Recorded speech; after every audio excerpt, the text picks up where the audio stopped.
Hello, Witcher friends, and welcome to the Witcher Lorecast. This is your host, Tom, or Robots, and I'm here, as usual, with my good buddy, Toasty. Toasty, what's going on today, bud? How's it going? How's it going? We've got some schools to talk about, and we've already burned our way through... Oh, that's a little bit rough. Some of the schools actually do get burned through a few of the schools. Yes, they do. We are now up to the School of the Cat, and there's a lot of info about the School of the Cat. Some of them we don't have as much info about, but the School of the Cat, there's a bunch of info. So we should probably get right to the deets on this one. Toasty, where do we start with the School of the Cat? Well, like all things, Tom, we start at the beginning. Oh, that's probably a good idea. The origin of the School of the Cat. So the earliest Witchers that we see for the School of the Cat can be seen as spiritual ancestors, were the group of between 15 to 20 members of the Order of the Witchers. And like we talked about in the past, Order of the Witchers, glory days, didn't work out. Glory days. Following the unrest caused by Arnagad's violence and the subsequent formation of the School of the Bear and Viper, disputes arose in the Order concerning what exactly constituted the basis and code of the Witcher profession. Mm-hmm. The group of over a dozen young Order members believed that they could positively expand on the mutation process and build a better order on their own. So they left Morgrave Castle in the dead of night, stealing a significant collection of mutagenic compounds and alchemical tools. So they were like, we are the better scientists. We will take these to our new secret fortress. Did they talk like that too, probably? I don't know. I don't know. That's my new headcanon, is that they talk like that. Okay. I mean, there's nothing to say that they didn't talk like that. So they did. All right, man. I hope Artel Sorian is listening and they hire me to write stuff for the School of the Cat, because they will all be mad German scientists with bad accents. Oh, dear. Oh, my gosh. I'm going to move on. The group, reportedly already under the symbol of the cat, established its seat in Stigga Castle in the remote mountain chain in Ebbing. Upon its emergence, it was obvious that the School of the Cat was not a mere training facility, but a significant piece of the local political scene. In order to gain the favor of various rulers, the Cats dropped the principle of Witcher neutrality and began working as spies, assassins, and mercenaries. The school seemed to earn the respect of local common folk as well, their infamous reputation living on centuries after the school's collapse. So this is a very different tact than the other schools generally took, especially when it came to neutrality. So they basically became a part of the political landscape. Yep. And they said, all the other Witchers refused to choose sides. Like, later on we see in like the big wars, the Nilfgaardian wars and things, like the Witchers, Geralt specifically, he doesn't choose a side. He only does what he has to do, but he doesn't like fight for anyone. And the Cats were like, well, we want money and respect from the rulers, so we'll fight for you. We don't got a problem with it. Yeah. Yeah. It's a difficult thing because, we talked a little bit about this on the last episode with Corey Pondsmith, but, or Cody. I'm sorry, Cody. Oh, no. That happens in my head all the time. But we talked about this before. Not choosing a side is still kind of choosing a side. It forces you into certain political decisions inevitably. But it's a tricky thing. It really is a tricky thing. But I'm sure that kind of forced them down certain political avenues also, which led to certain issues, I'm sure. Yeah. And this obviously didn't pan out because this is the Witcher universe we're talking about. Nothing ever goes good. Yeah. So the school's success was only temporary. The efforts at creating completely emotionless witchers went well at first, as the first cats created at Stygia were nearly stripped of emotions. It was not enough for the mages, however, so they worked on a new process designed to dull the emotions of would-be witchers even more than usual. Apparently given free rein by the school's masters, the sorcerers caged a failed batch of students whose emotions were not dulled but enhanced and performed further tests, including vivisections, to derive a final solution. I wonder if this is where the rumors come from that witchers in general have no emotions. Geralt talks about this a lot. He addresses this with people, like they say that witchers don't have emotions. Like he'll reference this a lot, but clearly he does. Like he is, we clearly affected by things. Yeah, it's a. I'm trying to think. I don't think it's not a first person story like any of the books, but it's like the personal third person story where we actually get to look inside like Geralt's head and see what he's thinking about things. Mm-hmm. And obviously he wouldn't be able to like love Yennefer or whoever if he didn't have any emotions. Right. But he's also clearly affected. Like there are times where he goes out of his way to help somebody in need, or he strays from the path sometimes to do the heroic deed, even when he's like the moments where he drops the F-bomb and he goes, fuck, he just kind of like, because he knows that like he needs to step in and do the right thing because he can't help but do it. And that's an emotional response. That's not a rational response. Like the rational response would be like, it's time for me to just get out of here, save my butt, and not get into any more trouble and not cause things that I'm going to regret, but like sometimes he makes the emotional response and does the right thing and helps out the person in need. And then he knows he's going to regret it, but he does it anyway.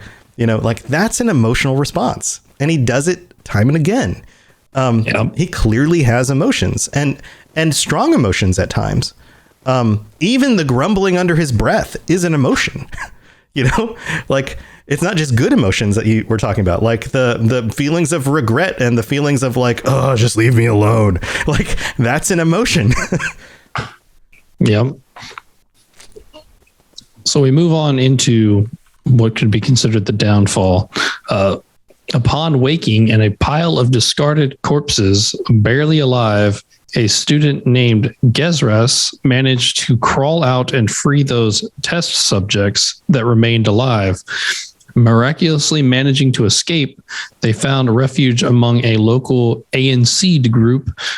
Those are elves, by the way, for those who aren't familiar, who provided them with a safe sanctuary from those who still sought to abolish their past mistakes. In exchange, Gesrez's group supported the elves in their guerrilla fights. Guerrilla as in like guerrilla warfare, not they weren't fighting giant gorillas together. Yeah. Cat assassins working for the elves only added to the already ill repute of feline witchers, increasingly notorious in royal circles. So can we just can you imagine like just waking up in a pile of dead bodies? Like, because that's what this dude, he woke up in a pile of dead bodies and he was like, man, I got to get these guys out of here. This is ridiculous. Like, yeah. Jeez. Yeah. No good. Yeah. So because of this reputation, elves working or witchers working with elves, they choosing a side essentially. Mm-hmm. So after a time, kings and queens began to take a serious caution, likely not aware of the schism. They started to plan the assault on Stygia. As the royal armies amassed, the citadel was eventually infiltrated by Gesrez's group, who managed to slaughter the mages as they slept. After they left, the old cat witchers were alone to face the incoming forces. For 3 days, the blood-soaked slaughter persisted, but eventually every last defending witcher perished. Going back to the whole aligning themselves with the elves, that's a big plot development in The Witcher 2. With you have the option in The Witcher 2. That's one of the big dividing things that occurs in the game, and it actually changes an entire area of the game that you go to, and then you don't go somewhere else through the whole midsection of the game, is if you align yourself with the elves or the dwarves. Is that correct? It's been a while since I played this. Do you remember this part? It's been a while too. I gotta be honest with you. I think you either align yourselves with the elves or with I believe it's the dwarves, and you end up experiencing one side of the conflict or the other, and that plays out differently through that section of the game, and then eventually the game kind of blossoms. It splits and then comes back together, and you actually experience the game from one side of this conflict or the other, and then it returns back together, and it kind of threads back to the final parts of the game. But there's that whole scene with what's his face? I'm forgetting his name. The main elf guy who's the the freedom fighter.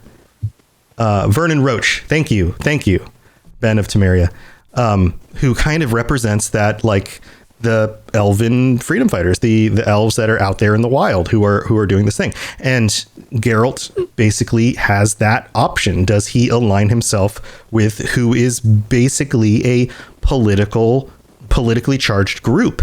And that group is standing up for the rights of the elves against, if I'm correct, and again, it's been a while, against the human imperial types of forces and kingdoms.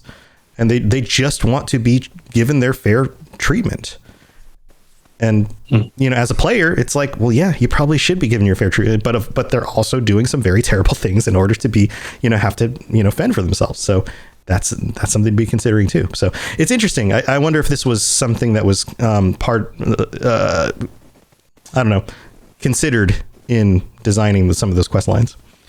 Well, I mean, we see in like the Witcher games, we see kind of like a mirror or like progression upon like stuff that's in the books. Yeah. Because I believe, I guess it's Blood of Elves, I believe, that where he meets up with Yarp and Zigrin, where like they're traveling in a caravan, and like there's these constant threats of like Scoia'tael like raids and stuff, and everyone's talking about it, and like they basically, Geralt's given the decision, like, does he remain neutral, which is like what he tries to do, or does he, like, and if he remains neutral, all the dwarves are going to get slaughtered, or he can go fight the elves, and that's what he ends up doing. Is he protects the dwarves from the elves,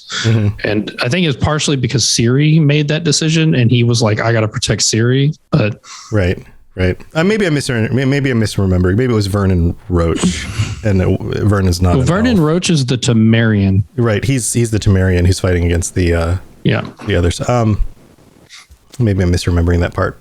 But there's, I don't know. It's hard to remember. It's been a long time. So yeah.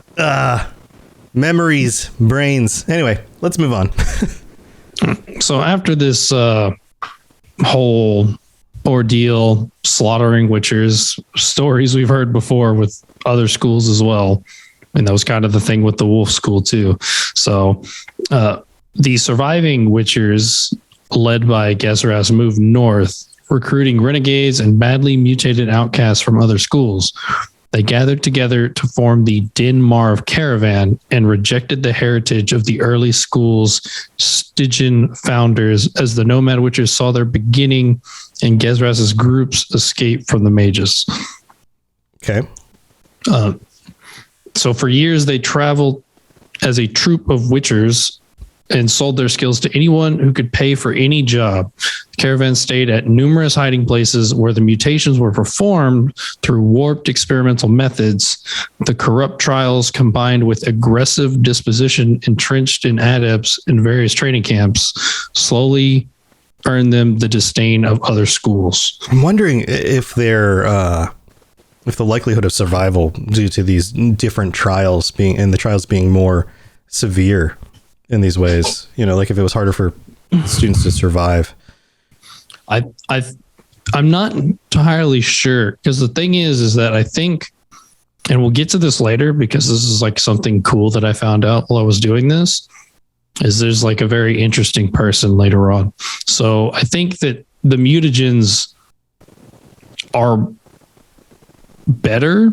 Like the goal was to make them better. And I think that they are in fact better, but I'm sure that the conditions and whatnot weren't optimal. So, right. Ben of Temeria reminds me, Irvith was the elf you could side with. That's what it was. It was Irvith or Vernon Roach, right? That was okay. Now it's coming back to me. I'm nodding. Thank you for that. Great podcast. Yes, wonderful podcast. Sorry. Should have looked this up ahead of time. But sometimes when you're in the middle of the podcast, things pop in your head, and you're like, "Oh yeah, there was a thing where like Geralt had the option to side with the elves, and that's kind of like this." Okay, so all right, go ahead, moving on, everyone. In the 1060s, the members of the School of the Cat aided Liren, I think I said that right, in her rebellion against human rule. So helping elves again. Or at least I believe that's a elven name. It does sound elven, yeah. So they definitely sided with the elves. I guess that's generally where their political siding with things kind of shook out. Mm-hmm. I mean, first they were like trying to help out like various rulers and things, and there's just this group of individuals, these like Gesrez and his like small group of followers kind of made a bad reputation for the entire school in general, which resulted in the slaughter. So it was just him trying to avoid the other, like the bad part of the cat school, in his opinion, the ones that were like killing them with mutations. Right.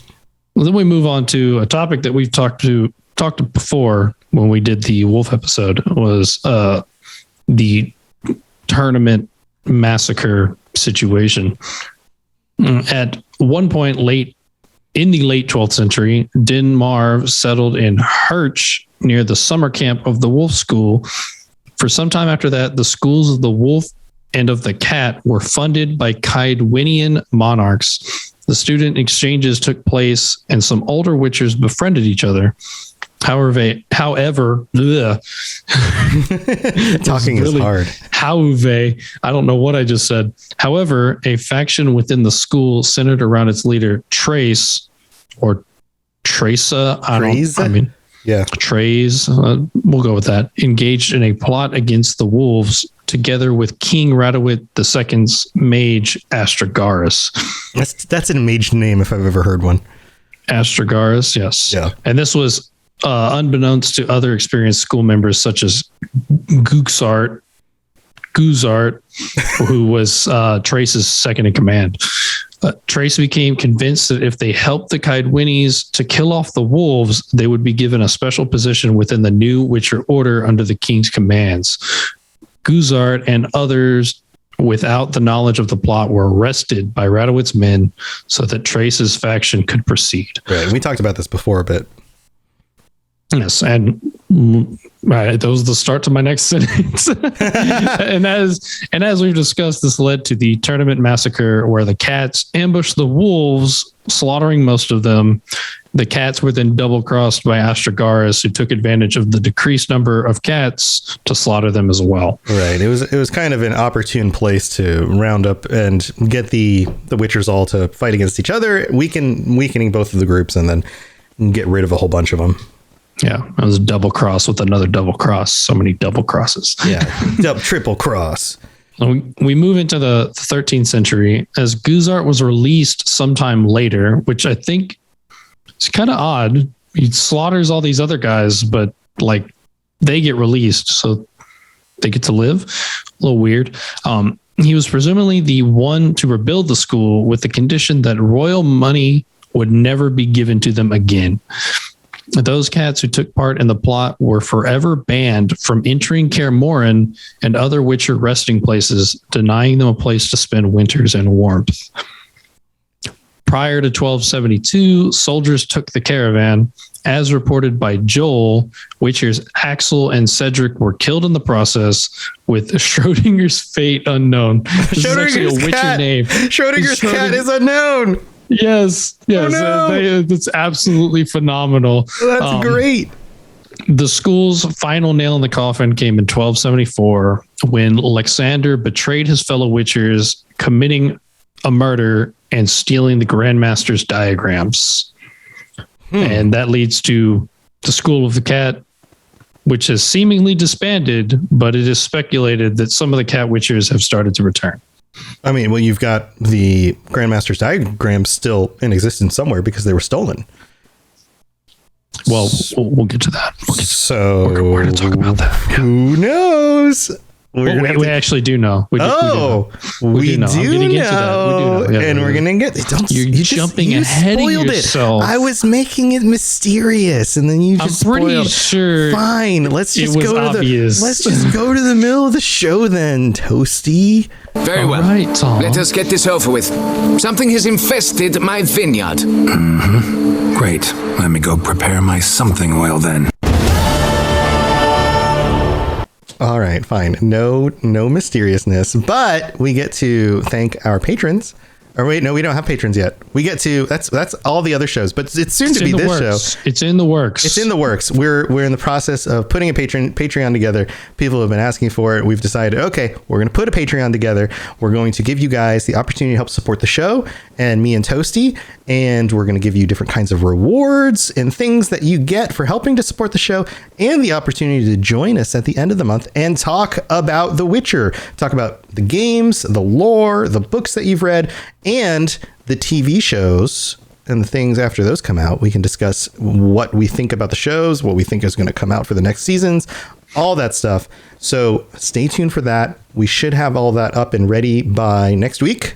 When this goes live, we will let you know. So stay tuned for that. Also, we've got some new reviews, which I am pulling up right now. And Toasty, is there anything else you want to add while I pull this up? Anything else you want to say? No. Just Is you want me to talk about the next part while you're pulling it up? No, I'm good. All right, so here we go. We've got one new one. I believe this is the only one we haven't talked about. This is from Default. I don't think we talked about this one yet. Maybe we did. Maybe we did. Did we not have any? The best podcast around. Did we talk about this one? This show and the Cyberpunk Lorecast make me excited to commute to and from work. I started reading the books because of this show. Did we talk about this one? I think we did. I think we did. Do we have any international ones? Or maybe people are just rating. I'm sorry. No, but we might have gotten some new ratings. The only ones that are new reviews are these ones. That's the most recent one. But thanks again, Default. So, all right. But we do have some new stuff to talk about when it comes to the trailer for Nightmare of the Wolf. Because for anyone not aware, we got the official trailer for Nightmare of the Wolf today. And I wasn't aware until like 2 minutes before we started the podcast, because it came out like 11 hours ago and I didn't see it pop up in my news feeds or my Twitter feed or any of that stuff. And Toasty was like, "Hey Tom, you got to check out the new trailer before we do the show." And I was like, "What?" And he's like, yeah, there's a new trailer. I'm like, I didn't see a new trailer. Every time. This happens every time. Before we start the show, you're like, "There's a new thing? What?" I know my Twitter feed is failing me when it comes to Witcher stuff. I'm just not. Listen, I retweeted 5 things around that trailer today. I'm on Twitter all day, all freaking day long, and somehow I'm not seeing that. I'm scrolling through it right now. I'm looking through it. There's Fallout stuff. There's Mass Effect stuff. There's memes from The Office. There's a Ryzen CPU. There's more computer stuff. Hellblade. The Olympics, sci-fi things, comic books, the Lakers. I don't even like basketball. I don't see anything from The Witcher. I need to follow more Witcher accounts. I don't know what's going on there. Yeah. Yes. What's wrong with me?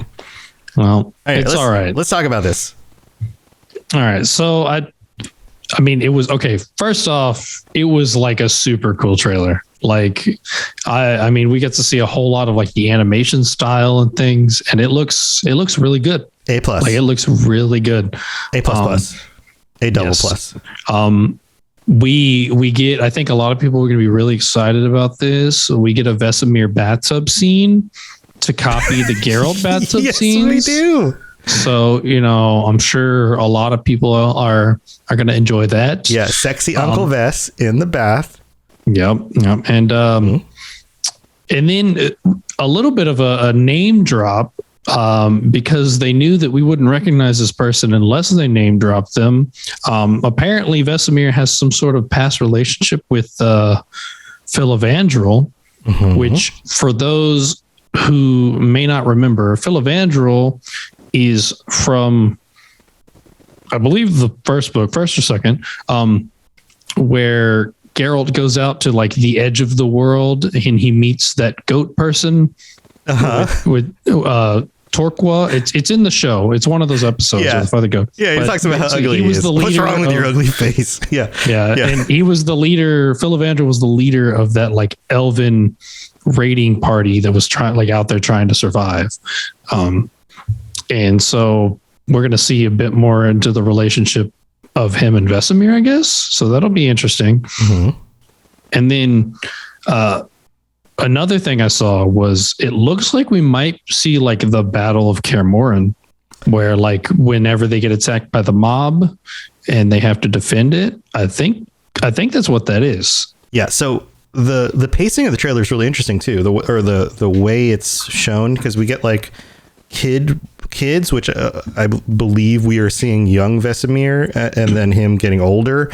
And then we see lots of different types of monsters, which I think is really cool, especially for it being a movie instead of a series, where you would expect in a series that you would get like a different monster in every episode or two different monsters or whatever, but you get like lots of different monsters. And then by the end of it, you have like these witchers lined up with Vesemir in the front. And he's like, he says something like, "Ready, lads," and then they're getting their signs ready and they're all lined up and you're like, oh, what are they fighting? And then they show a line of like regular human soldiers and you're like, oh, this is no good. This is no good. So yeah, we might be getting that for sure. And I got an answer to my question, because I remember one of the last times we talked about it is that it showed a lot of gold in like one of the teaser trailers. Showed Vesemir packing a lot of gold. Yeah, and I was wondering a lot of muscles. If he was greedy or if he was just making a lot of money from doing his stuff. It seems like he's greedy. It seems like young Vesemir was greedy. Yeah. And I just want to like highlight a line that we get in it, because I got chills when they said it, because we're looking off like the balcony of Kaer Morhen down at this mob of people. And then you get this line: "The only thing keeping them from hunting us are the scarier beasts we keep away." Yep. As soon as we are no longer useful, we become the monsters that they hunt. Yeah. And that's exactly what we see. Yeah. Yep. Oh, man. I'm excited for this movie. This movie is going to be awesome. Yeah, it's going to be great. All right. Well, let's get back to the School of the Cats and the stuff that Toasty already spoiled. All right, here we go. You smell of death and destiny, heroics and heartbreak. It's onion. Right, yeah. All right, so we've got some characteristics to talk about when it comes to the School of the Cat. Let's start diving into that. What do we have? So the cats developed fighting styles focusing on speed, precision, and agility, which I think for anyone who's played The Witcher 3, you'd be familiar with that. Yeah, the gear sets all, like we mentioned before, reflect the certain aspects of each of the schools. Yep. One of these styles was Aidan Anya, created by the elf Nisael.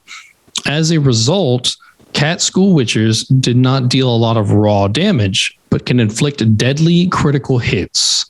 By extension, their gear was designed to maximize flexibility and provide the greatest possible range of motion. Like a ninja. Yes.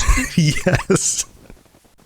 I mean, kind of. Yeah. Like super fast and speedy in targeting vital areas. Right. Like one hit with a katana in the right spot and you're dead. That's it. All you need. Because the cats did not have a permanent home, they performed their training wherever they could, even within human cities. The school's adepts would hone their balancing skills throughout their training period by walking a tightrope while blindfolded.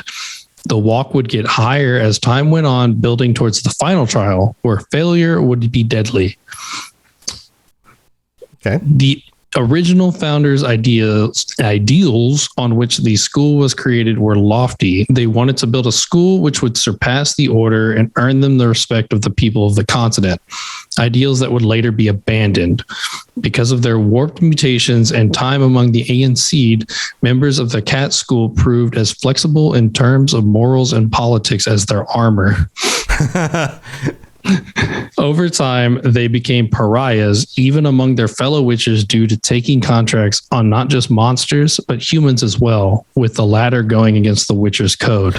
So it's almost like they became a school of assassins. I mean, really, like as you paint this picture, they like critical hits. I mean, I was joking when I said like ninjas, but it's not really a joke though. But it's not really a joke. It's like real. Like the mythology of a ninja is different than the history of a ninja.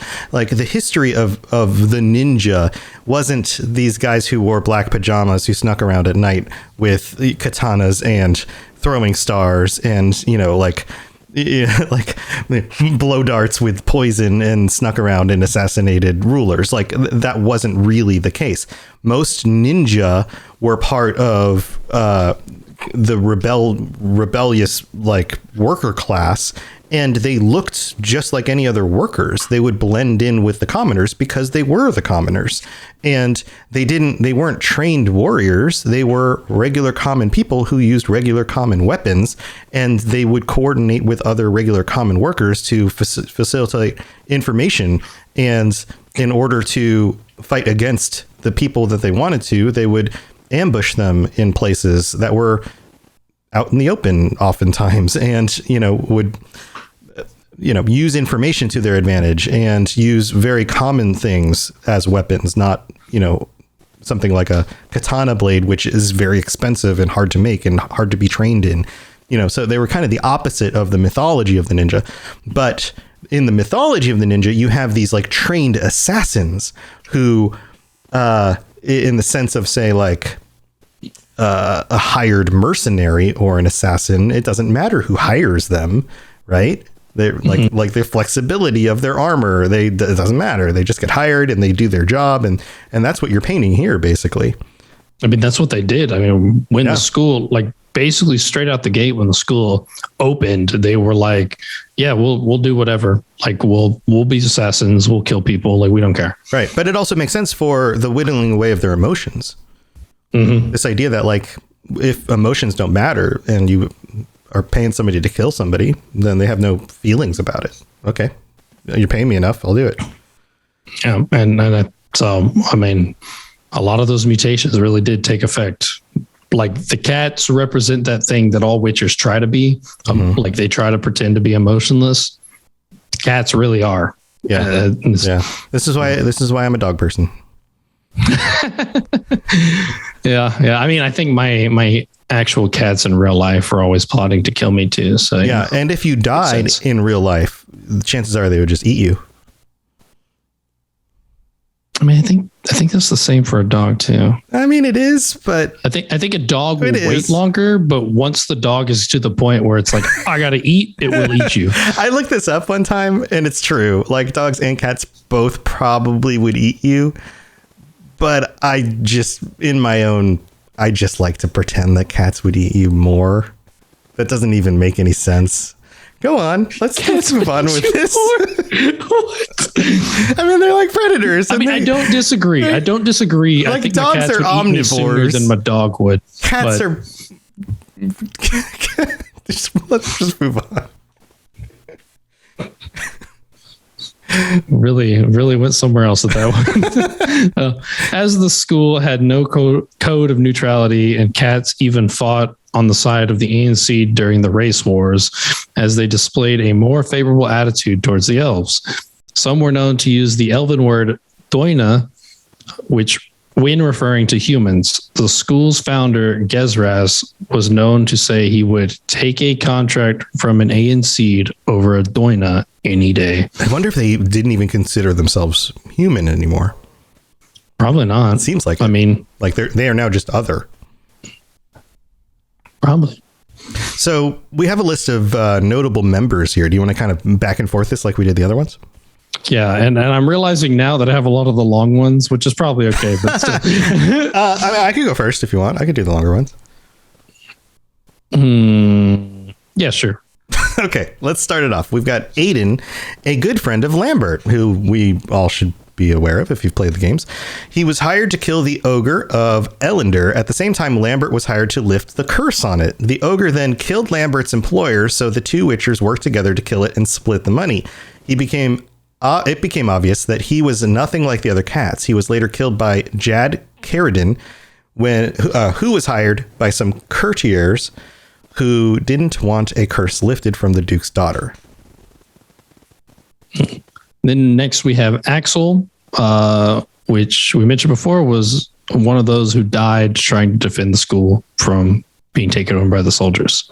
Then we have Brian, known as the Cat of Lello.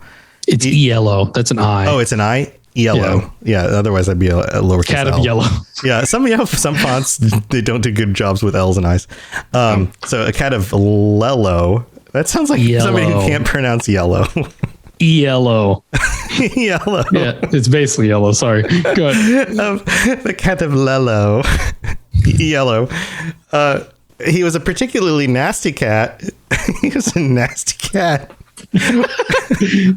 Oh man, I phrased it that way on purpose. Keep going. We've got Vasilis, who had no qualms about killing. He has a similar event to the Blaviken incident as Geralt, though far less justified. Geralt and he have a face down in the book Season of Storms, where the cat accuses Geralt of trying to steal the Striga contract. Geralt makes him back down and lets him know that should another yellow happen, Geralt would be more than willing to break the rule that states that witchers do not kill one another.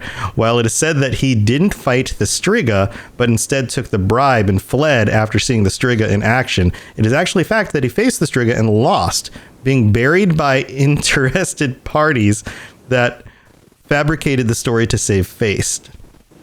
Yeah, and so this is kind of an interesting thing that I realized is because we talked about that guy that was the School of the Wolf. I can't remember his name. That was from the Netflix show that we saw, like fought the Striga, died, and they kept saying that he stole the money and fled. Yeah. So basically, it was the same story as Bran, but I guess they put it in a different thing, which I think is kind of weird. Like it'd be cool to like introduce this guy, but I mean. So it's essentially this guy, but they made him a School of the Wolf instead. Right.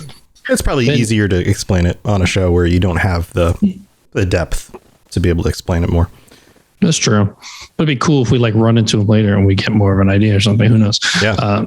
Next we have Cedric, who just like Axel died defending the school. Oh, poor guys. And then we have Dragonfly. Assigned to be killed at birth, Dragonfly was abandoned on the Gamerin coast, and later found by the same cat witcher that claimed her through the law of surprise, though he was unaware of this. And you heard us right, as this was a successfully mutated female witcher. What? Yeah, this is my first time learning this. Dragonfly was a woman, and she did take the mutations. Well, we do know that the cats were messing with the mutations, so maybe they may have had better mutations. Like I said, this is my thing that you said I spoiled. I'm pretty sure they had better mutations because they successfully made a female witcher, like a full-on female witcher. So they figured out a way to make it work. But the thing is that there's like that belief that a child of surprise is like more is beyond the like a regular person. So, almost like they are destined, a child of destiny. Yes. So and so I'm wondering like, is it better mutations? I'm sure maybe. Or is it because she was a child of surprise? Maybe. Next, we have Gaitzan. Many of you may be familiar with this one, as he is present as a side quest character in The Witcher 3. He is contracted to kill a Leshen, being promised payment for such, but when the town is unable to provide the required sum, they attempt to murder him, to which he responds by killing the entire town in rage. Jerk. I'm sure a lot of people are familiar with this quest. Then we have Gesrez. We have talked about him already, but notably, he was a half-elf sold to the mages at Stygia. I can't remember any half-elf like witchers, to be honest. No. Like, most of the time it was just like straight human. So I thought it was an interesting little detail. Kind of like a Yennefer story there too, by the way. You know, we see Yennefer being sold away, and they talk about her being like of elven descent, and same thing here. Then we have Guzart. He did not take part in the conspiracy at the tournament and was arrested before the Tournament Massacre occurred. Yep. God. Then Jad Carradine, a retired member of the cat school. He lives in Novigrad with his wife and 2 adopted children. He enjoys walks on the beach. Part of a quest you can do write that. in Witcher 3. He is the murderer of Aidan, and you can aid Lambert in choosing whether he lives or dies. Next, we have Joel, who informs Gaitzan of the fall of the cat school and the deaths of Axel and Cedric and the missing Schrodinger. The cat, Schrodinger's cat. Then we have Kian, abducted by a mage called Iranius var Steingard. This mage performed experiments on the Witcher, turned him into a crazed being known as Mad Kian. He was possibly possessed by a demon, as referenced in the laboratory notebook. You fight him on a quest to find cat school gear in The Witcher 3. Yeah, this is particularly like the quest where you're in like Novigrad and you got to go around the side of all the mountains and kind of like go along the cliffs, and you find that little area and you fight that really flayed, like fleshy looking dude. That's this guy. Oh. Yeah, he was messed up. Yummy. Next, we have Lexander. Harboring disdain for the Witcher lifestyle, he stole the plans for Grandmaster Cat gear in the hopes of selling them and retiring in the south. Bargaining with an armorer in Toussaint, he lets slip his hiding place for the rest of the plans and is killed by Antoine Stragan and his haunts. That's what happened to the cat school gear, by the way. Then we have Schrodinger. He developed an experiment in order to determine... Oh, no, that's a different Schrodinger. He took part in the defense of the school. He was declared missing in action, so he could be dead or alive at this point in time. The only way for us to know is if we can determine if an atom is... No, wait, that's the Schrodinger's cat experiment. Sorry. They really went all in with this Schrodinger's cat thing. They totally did. Is because we don't know if he exists because we don't know where he's at. Right. If you guys don't know what we're referencing, there's a famous experiment called the Schrodinger's cat, which has to do with knowing both what the location of an atom and the location of an atom. It has to do with like quantum physics. It's weird stuff, but go look up Schrodinger's cat. I can't remember off the top of my head, but go look it up. All right. One more left. Next, we have Trey's, the focal cat behind the Tournament Massacre. He was double-crossed by King Radowit and Astragarus after ambushing the wolves. All right, and that's it. That's all we got for the School of the Cat. But like you said, there's some other stuff that you didn't put in here, which I'm sure will show up in some future episodes. Toasty, what are we covering next week? Continue the conversation. We got some interesting schools left, specifically the Bear and the Viper, which are actually pretty closely entwined together. So probably move on to that. Yeah, the Bear School, the Viper School, and then we'll go on from there. And we're getting closer and closer to this Witcher movie coming out. So that's going to be such a weird day for us. Yeah, because it's on a Monday. The movie drops on a Monday, which means that I have to. What time on I don't Monday? know. Do we want to do the show on a Tuesday so we can watch it on the Monday and then talk about it on Tuesday?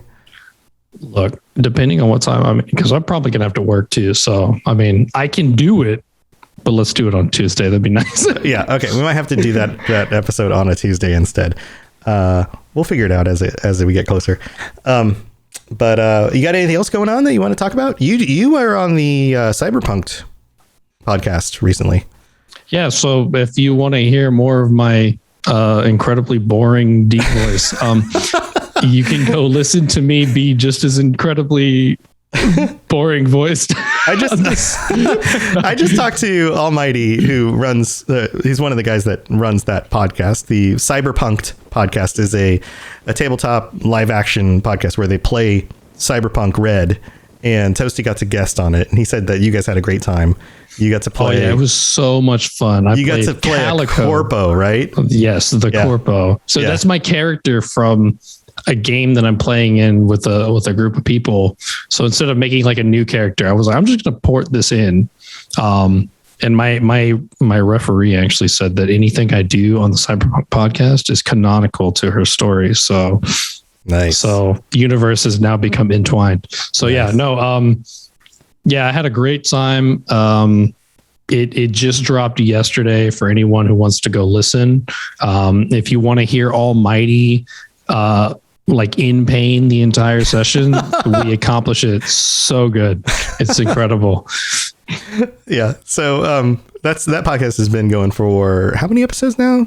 The 10. That was 10th okay. episode just dropped. Yeah, I was thinking like 8 or 9, but 10. Okay. So yeah, go check that out. That show is on the Robots Radio Rocket Club. There's a bunch of shows that are part of the Robots Radio network, but then there are newer shows who have signed up as part of the Rocket Club, and I meet with them every week and I help mentor them. And they've been doing awesome. These shows have been, building big audiences, and I've been helping them cultivate how they do their shows and how they market their shows and how they produce their shows, how they design their shows, all the stuff that a lot of people who get into podcasting don't really know how to do to start out with. So if you're interested in any of that stuff, go check out the robotsradio.net website. There's a whole Rocket Club section that talks about all the stuff that we do and how I can help you start out your own show. So go check that out, but definitely go check out the Cyberpunk show. If you're into Cyberpunk, if you're into tabletop games and you're into some wacky hijinks, these guys are awesome. And you can hear Toasty play his character and do some awesome things. I'm their biggest fan. I actually am. I think they've confirmed it. So I also talked with them today. I talked with Almighty today about trying to get them in contact with because we had Cody Pondsmith on, and got some good connections with Jay Gray from Art Selsorian. And Art Selsorian does the Cyberpunk stuff. They do the Cyberpunk Red. They make all that stuff. And Witcher stuff. So I was like, and he's a little hesitant. He's like, well, I got to make sure our referee's cool with it, all this stuff. But I was like, it'd be really cool to get one of those guys on your show to guest. And he's like, I don't know. I'll see. And he's gonna hate me for bringing it up on the podcast. Super nervous. I really think they should do it. Are cool. I know they're cool. I don't know if they have time to do it, but that's true. I'm sure they have 100 million other things to do. But it would be really cool if it were to happen, or just to, just reach out and, make contact with them, and because they're cool people. But anyway, I think that would be really cool. So anyway, I've got the Xbox Game Pass show coming up next in about 30 minutes. So I'll be back after that. And thank you for being here, live show people on twitch.tv/robotsradio. And I'll be back in a little bit. I think that's all we got for today. Toasty, thanks for being here. Thanks for putting together show notes, and we'll see you guys next week. Hopefully you've been doing better. I know you've been a bit of a struggle, so hopefully I had a better combination of came down with a cold, which although I tested negative for COVID, and I was vaccinated, I think it still probably was COVID. Sometimes those come back negative even when they're not. Well, because with Delta strain going around, it's kind of running rampant now. So yeah, I think I might have gotten something that was mutated in a way that it just didn't come out positive, maybe, because it was pretty rough. And then had like a series of migraines that lasted like 5 days straight, and then switched my medication, which was like messing with my head too. So I had like 2 weeks of like hell, which was terrible. And then finally everything kind of got better. And so I've been doing better over the last few days. So thank you. But yeah, thanks to everybody for their patience with everything. So, but yeah. All right. I'll be back in a little bit. See you guys next time. Later, everyone. Bye. Thanks for tuning in to the Witcher Lorecast. We'd love to hear about your experiences with the games and the books and the TV series and all your thoughts on everything. Please check out the Robots Radio Discord and follow us on Twitter at Witcher Lorecast. You've been listening to a Robots Radio podcast. Smart shows for interesting people. Check out all the shows at robotsradio.net.